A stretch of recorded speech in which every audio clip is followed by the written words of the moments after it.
To finish the armholes for the sleeveless top, what we're going to do is apply bias binding in a similar way to the way we did the neck.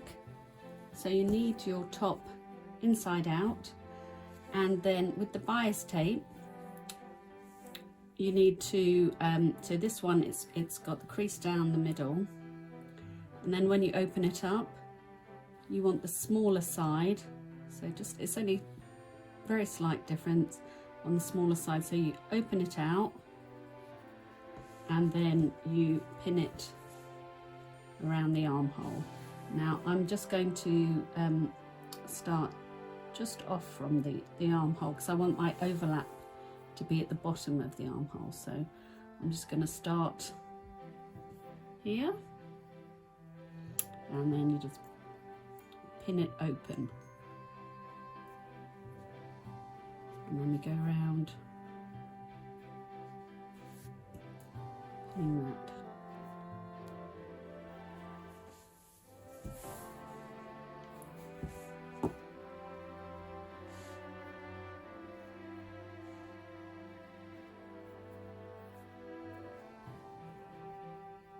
So lining it up with the edge of your fabric. Now I have a very loose weave fabric, so I'm trying not to pull my armhole too much because I don't want it to be stretched and distorted.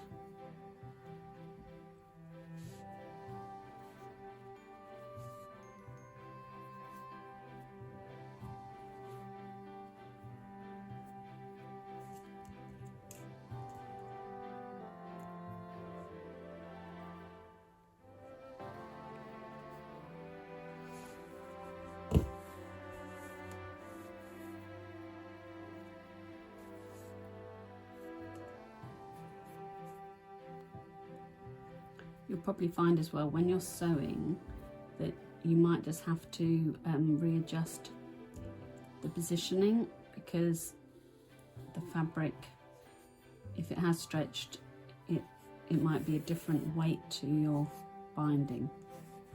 Right, now when you come to the top seam of the sleeve, make sure that your seam is open and press flat. I can just pop that in.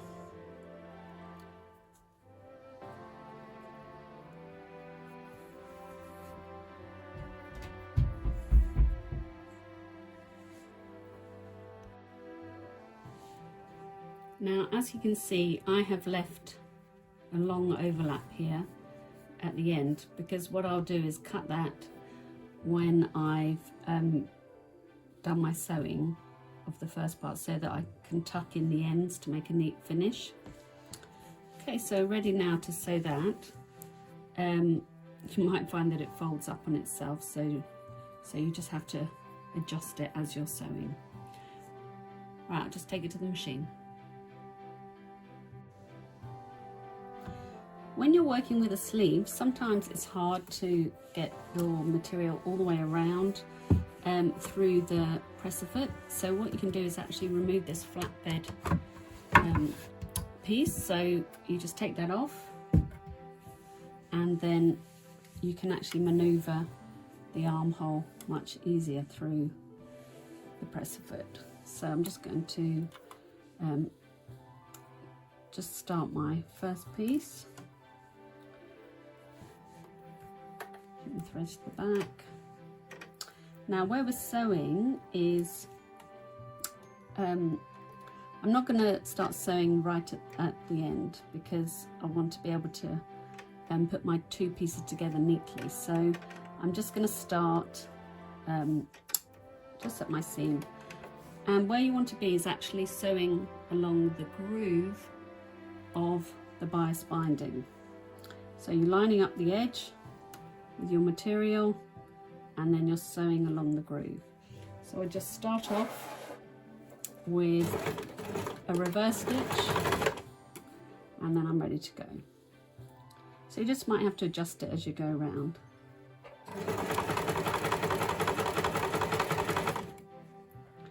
So take pins out as you go, because you don't want to break your needle.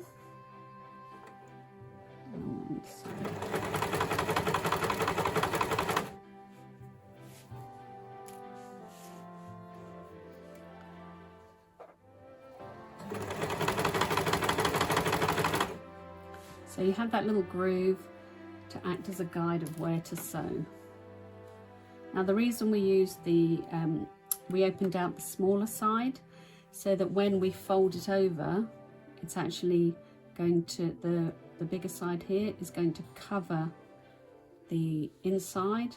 So therefore when you stitch, you're definitely going to catch it.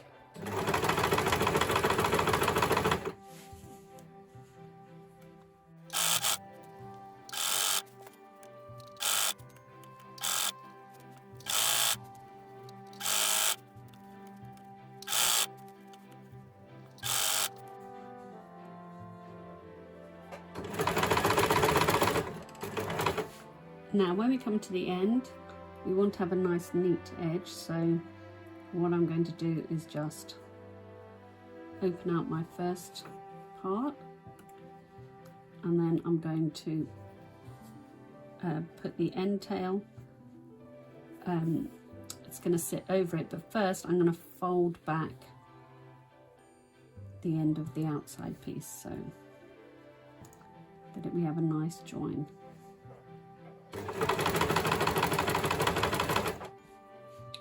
Okay, now do my reverse stitch.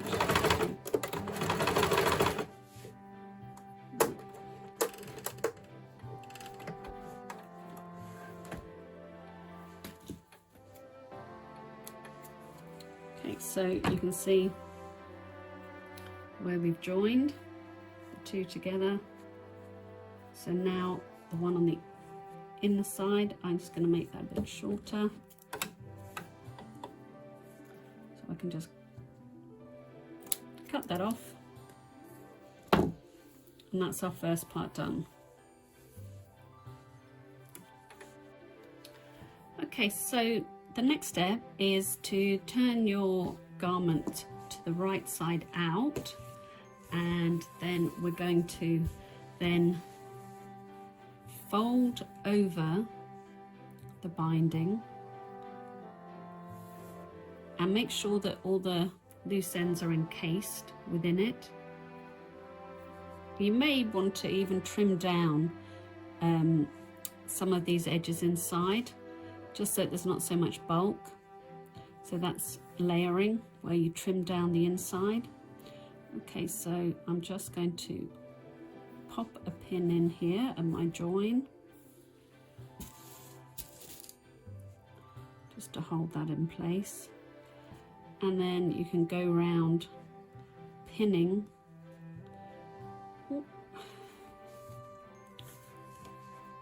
Just go around just folding that down and then pinning in place.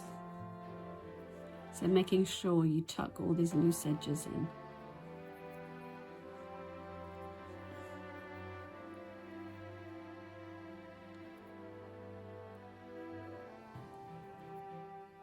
And then pin.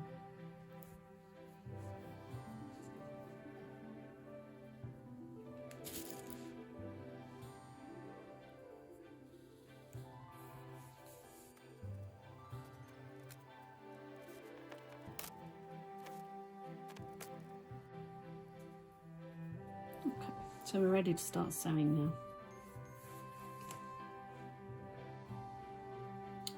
Okay, I'm going to start with my back stitch. So I'll do a couple forward, couple back, then we're ready to get going.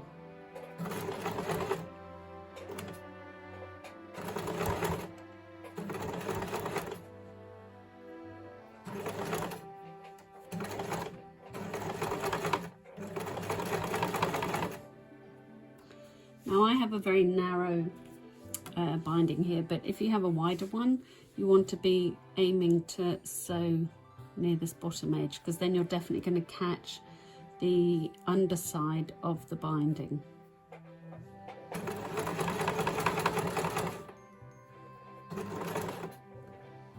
And you want to make sure you get all these loose edges in.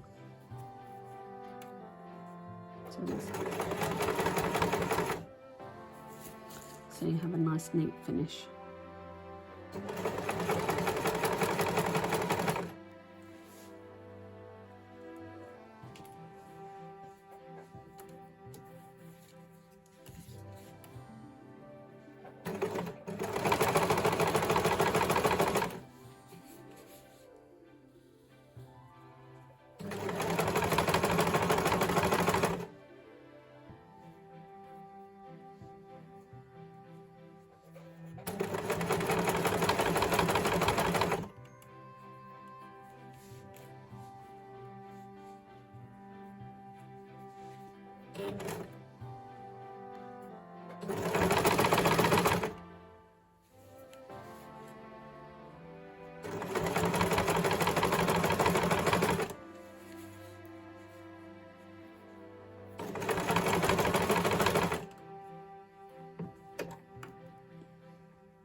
You just feed the armhole round as you go.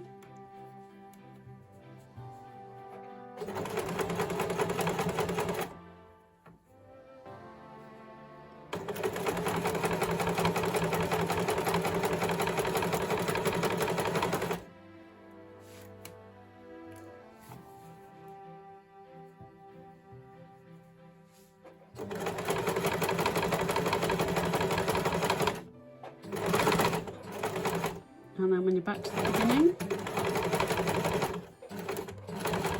do your reverse stitch. So there we have it. So trim off any loose threads. And there's our binding. Nice finish to our armhole. So there we go. So now you just need to repeat that on the other armhole.